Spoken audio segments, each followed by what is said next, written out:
नमस्कारम। तो बच्चों, student, friends, दोबारा हम हाजिर हैं आपके लिए। फिर से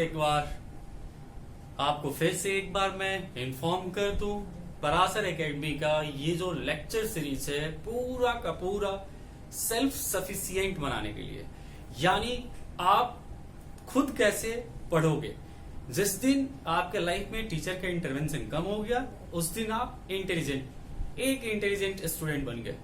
तो साइंस पढ़ना आ गया, बाकी सब्जेक्ट आप आराम से पढ़ सकते हो। मैथ के लिए प्रैक्टिस की जरूरत है, हम मैथ का भी वीडियो लेके आएंगे, इंतजार कीजिए।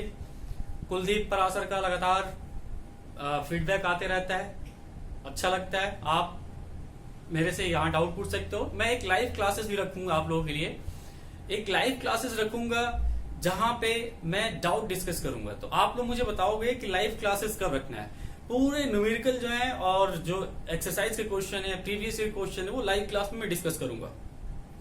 तो प्लीज सपोर्ट के लिए अगर सब्सक्राइब नहीं किया है तो सब्सक्राइब कीजिए अगर पहली बार आया है तो, क्योंकि इससे बेहतर मटेरियल और बढ़िया अंदाज में साइंस कहीं नहीं मिलने वाला है आपको क्लास 10 एंड 9 के लिए। सब्सक्राइब कर दें प्लीज, 30 सेकेंड का टाइम ले, लाइक जरूर करके जाएं, अपने दोस्तों में शेयर करें ताकि जो मोटिव है एजुकेशन फॉर ऑल का मेरा वो कंप्लीट हो पाए। तो बढ़ते हैं बच्चों, आज का टॉपिक।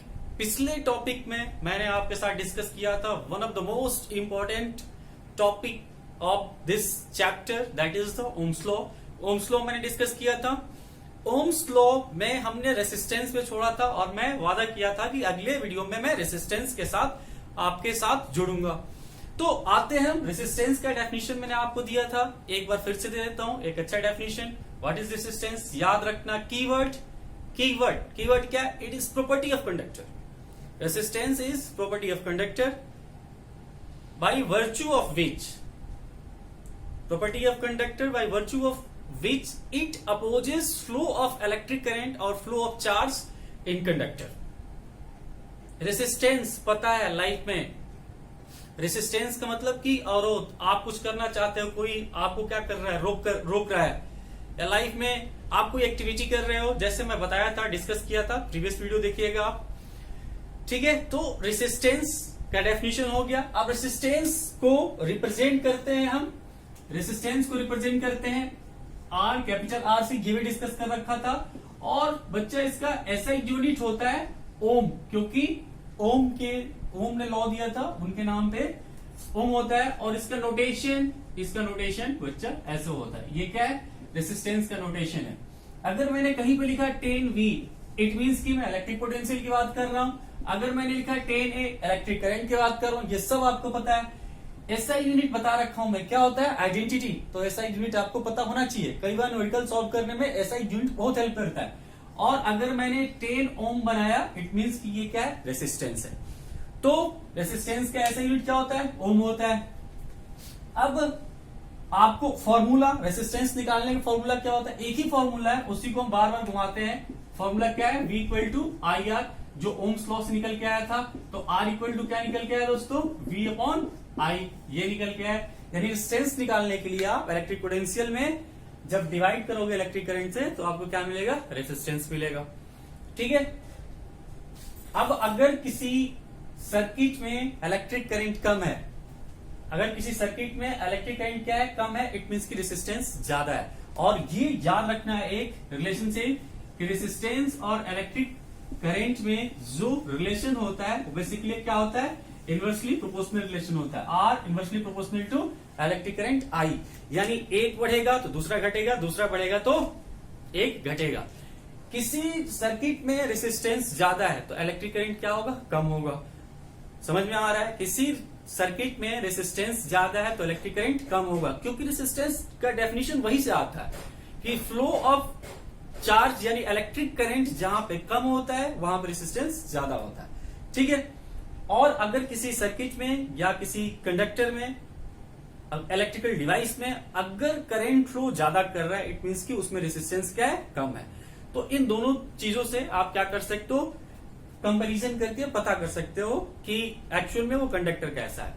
अब रेजिस्टेंस ज्यादा या कम है, उसके according good conductor resistor, poor conductor, insulator, ये चीजें इसको मैं डिस्कस करूंगा।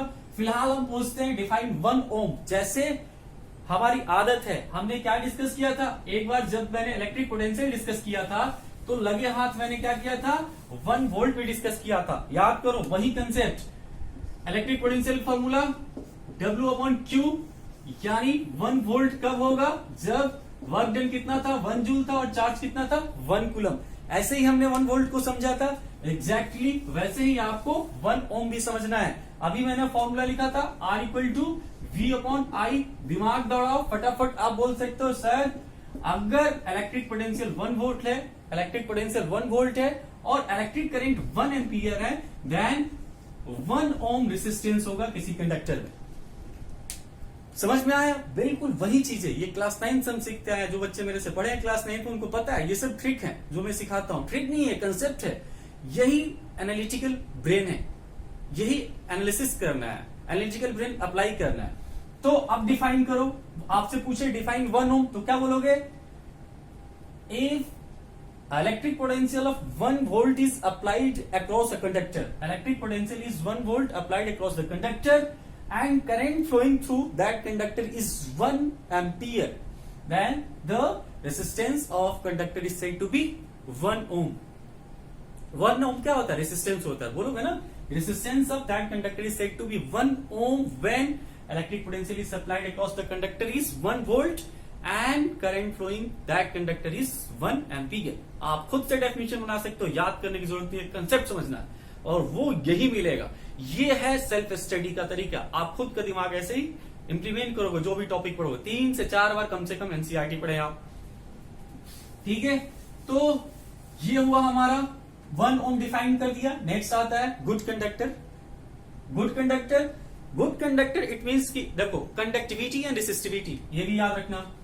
कंडक्टिविटी, कंडक्टिविटी मतलब कि बढ़िया करंट पास कर रहा है, और रेसिस्टिविटी ये भी क्या होते हैं, इनवर्सली प्रोपोर्शनल होते हैं। ये भी क्या होता है, इनवर्सली प्रोपोर्शनल होते हैं।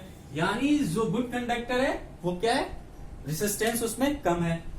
गुड कंडक्टर इट मीन्स कि ऐसा एक इलेक्ट्रिकल कंपोनेंट जिसमें फ्लो ऑफ चार्ज क्या है, ज्यादा है, यानी रेसिस्टेंस क्या है, कम है, उसको क्या बोलते हैं, गुड कंडक्टर। रेसिस्टर क्या होता है, रेसिस्टर किसी भी इलेक्ट्रिकल सर्किट में एक कंपोनेंट होता है, इलेक्ट्रिकल कंपोनेंट। देखो इलेक्ट्रिकल वर्ड बार बार यूज कर रहा हूं इसलिए कि हम इलेक्ट्रिसिटी पढ़ रहे हैं, मैग्नेटिज्म तो पढ़ नहीं रहे कि मैग्नेटिक यूज करूंगा, ये भी कॉमन सेंस है।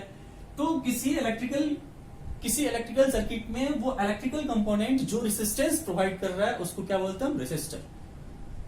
रेसिस्टर क्या है, it is electrical component which provide resistance in any electrical circuit. ठीक है, इलेक्ट्रिक सर्किट हो गया सिंपल। तो हम यहां तक पहुंच गए। अब आगे हमारा है poor conductor. Poor conductor it means की कंडक्टर पुअर है, रेसिस्टिविटी क्या होगा, हाई होगा। यानी एक ऐसा कंडक्टर जिसमें रेसिस्टेंस क्या हो, हाई हो। इट मींस की फ्लो ऑफ चार्ज बहुत ज्यादा अपोज हो रहा है, फ्लो ऑफ चार्ज ज्यादा हिंडरेंस हो रहा है। इट मींस की वो क्या है, पुअर कंडक्टर। बहुत ज्यादा नहीं, एकदम extremely flow of charge possible ही नहीं है, तो उसको क्या बोलते हैं, इंसुलेटर। यानी रेसिस्टेंस क्या होता है, एकदम टॉप मोस्ट, सबसे ज्यादा हाई, ये इंसुलेटर हो गया। ये सब क्या है, इलेक्ट्रिकल कंपोनेंट है। अगेन सबसे important topic that is the factor affecting resistance. Resistance को अफेक्ट करने वाले फैक्टर्स। तो रेसिस्टेंस को अफेक्ट करने वाले फैक्टर्स, फैक्टर्स मतलब वो चीजें जो रेसिस्टेंस जिस पे डिपेंड करता है, जिसकी वजह से रेसिस्टेंस बढ़ता है या घटता है। फैक्टर ऑफ माई डेवलपमेंट, मेरे डेवलपमेंट का फैक्टर इनकम हो सकता है, मेरा कॉग्निटिव स्किल यानी कितना मेरा दिमाग काम करता है, मेरा फिजिकल स्ट्रेंथ, मैं कितना हेल्दी हूं अनहेल्दी हूं। तो वैसे ही फैक्टर कहां पे, फैक्टर की बात कर रहे हैं हम रेसिस्टेंस के केस में। तो फैक्टर अफेक्टिंग रेसिस्टेंस, मैं लिखने नहीं जा रहा, सिर्फ टॉपिक उसके पॉइंट लिखूंगा पहला। अच्छा, फॉर्मूला अगर याद रहा तो आपको क्या होगा, वो याद हो जाएगा, R=ρL/A। ये जो फॉर्मूला आता है ना, इसी टॉपिक से आता है। फिर वही मैं दूसरे तरीके से डिकोड करने की कोशिश कर रहा हूं ताकि चीजें आपको याद हो जाएंगी। Resistance equal to rho resistivity, L length, A area cross section. Area of cross section it means की उसका क्या, कितना मोटा है, थिकनेस। ठीक है, जैसे देखो ये मार्कर है, तो इस मार्कर का क्रॉस सेक्शन एरिया क्या है, ये है। यही तो बता रहे कितना थिक है और कितना थिन है। जैसे इन दोनों कंपैरिजन करें, इसका क्रॉस सेक्शन एरिया क्या है, ज्यादा है क्योंकि ये ज्यादा थिक है, और ये इसका क्रॉस सेक्शन एरिया कम है यानी ये थिन है। तो area of cross section it means की थिकनेस। ठीक है, तो आते हैं एक एक करके। तो पहला जो पॉइंट है फैक्टर अफेक्टिंग रेसिस्टेंस में, वो ये कहता है कि resistance is directly proportional to length. ये याद रखना, इट मीन्स कि जितना लंबा आपका तार होगा उतना ज्यादा उसमें क्या होगा, रेसिस्टेंस होगा। इसीलिए तो घर में जब वायरिंग करना होता है, जैसे मान लो कि ये आपका स्विच है और आपको यहाँ पे बल्ब के पास वायर लेके जाना है, तो अगर आप ऐसे करके वायर लेके जाते हो तो क्या होगा, ये वायर का लेंथ ज्यादा हो गया, इट मीन्स की रेसिस्टेंस ज्यादा हो गया। रेसिस्टेंस ज्यादा होने का मतलब इस बल्ब को करंट कम मिलेगा। तो हम क्या करते हैं, शॉर्टेस्ट पाथ ढूंढते हैं ताकि हम बल्ब तक पहुंचे। क्यों? क्योंकि रेसिस्टेंस हमारा कम हो जाए सर्किट में। तो सर्किट में रेसिस्टेंस कम करने के लिए शॉर्टेस्ट पाथ ढूंढते हैं। इट मीन्स कि जितना प्रोपोर्शनल है जी, नहीं प्रोपोर्शनल का मतलब रेसिस्टेंस तब ज्यादा होगा जब लेंथ ज्यादा होगा।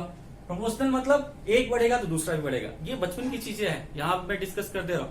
प्रोपोर्शनलिटी का मतलब जैसे देखो ऐसे कर सकते हैं। प्रोपोर्शनलिटी का मतलब कि जितना खाओगे उतना वेट बढ़ेगा, जितना ज्यादा खाओगे उतना वेट बढ़ेगा, जितना कम खाओगे उतना वेट कम होगा। एक एग्जांपल ले रहा हूं, ऐसा कुछ होता नहीं है, अब बहुत सारी चीजें एसोसिएटेड होती है। तो जितना लेंथ ज्यादा होगा उतना रेसिस्टेंस ज्यादा होगा, जितना लेंथ कम होगा उतना रेसिस्टेंस कम होगा। पहला स्टेटमेंट ये कहता है कि resistance of the conductor is directly proportional to length of the conductor. दूसरा statement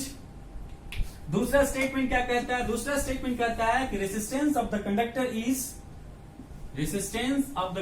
is inversely proportional to the cross section area of the conductor.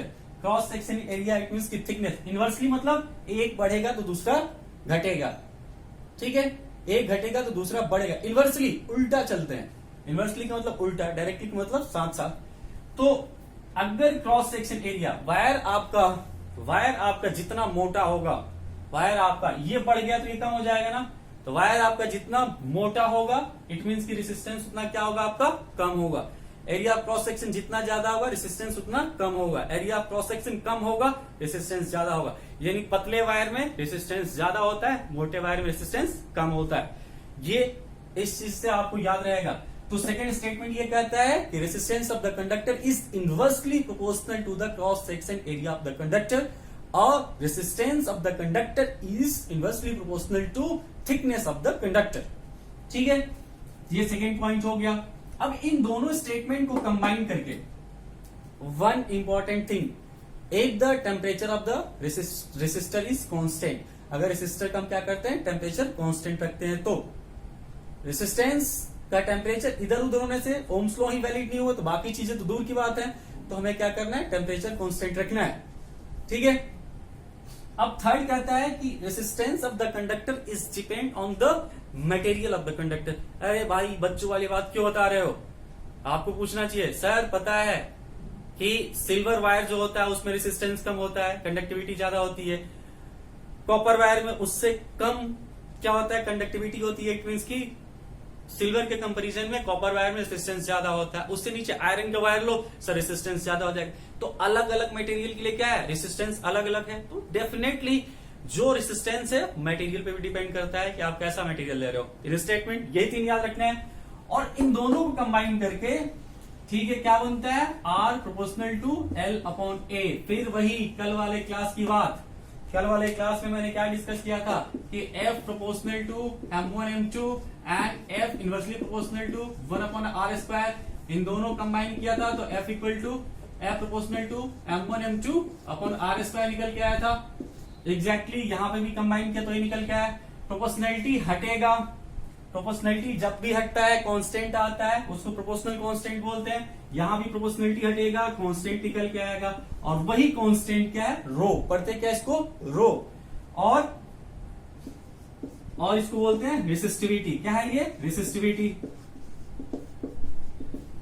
वही जो बात बोला ना मैंने, प्रॉपर्टीज ऑफ मटेरियल, मटेरियल की प्रॉपर्टीज, कंडक्टर की प्रॉपर्टीज, रेसिस्टिविटी। तो दोस्तों ये निकल के आया हमारा फॉर्मूला। इसमें न्यूमेरिकल आता है। अगले क्लास में मैं न्यूमेरिकल के साथ आपसे मिलूंगा। 2-3 बहुत अच्छे न्यूमेरिकल डिस्कस करने वाला हूं मैं, तो अगला वीडियो बिल्कुल ना भूले, मिस ना करें, जिसमें बोर्ड में एक क्वेश्चन आता है उससे। तो resistance equal to rho resistivity into length upon area cross section. तो ये रेसिस्टेंस का फॉर्मूला निकल के आता है। तो दोस्तों अच्छा रो बता दिया मैंने। अच्छा कई बार पूछा जाता है कि भाई आप रो का ऐसा यूनिट बताओ, रो का ऐसा यूनिट क्या होगा, सबका ऐसा यूनिट पुट करो। भाई ये रेसिस्टेंस का ऐसा यूनिट क्या होता है, ओम। रो का हमें निकालना है, लेंथ के क्या होता है, मीटर। और एरिया क्रॉस सेक्शन, एरिया क्या है, 2 डायमेंशन इट मींस की मीटर इंटू मीटर क्या निकल के आएगा, मीटर स्क्वायर। ऐसा कोई नहीं बता सकता है आपको। तो एरिया क्रॉस सेक्शन का क्या हो गया, मीटर स्क्वायर। अब 1 मीटर कैंसिल आउट हो गया तो क्या हो जाएगा, ये ओम मीटर। क्या होगा, रेसिस्टिविटी का जो ऐसा यूनिट होगा वो क्या होगा, ओम मीटर। ठीक है, तो ये भी क्वेश्चन पूछा गया है आपसे कई बार। और कई बार पूछा जाता है कि आपका 1 ओम इक्विवेलेंट टू किसके, 1 ओम जैसे बताया था मैंने, वोल्ट जो होता है इक्विवेलेंट टू जूल पर कूलम होता है। एग्जैक्टली अब ओम इक्विवेलेंट किसके होगा, ओम इक्विवेलेंट होगा आपके, वैल्यू पुट करते जाओगे। ठीक है, अच्छा ये बेसिक यूनिट है, इसमें दिमाग नहीं लगाना है। ठीक है, चलो तो अगले वीडियो में मिलते हैं हम दोबारा किसके साथ, न्यूमेरिकल के साथ, और आगे का जो टॉपिक है हमारा कॉम्बिनेशन ऑफ रेसिस्टर के साथ। तो प्लीज लाइक करके जरूर जाए, गुरुदक्षिणा है हमारी। और मिलते हैं हम अगले वीडियो में। Thank you.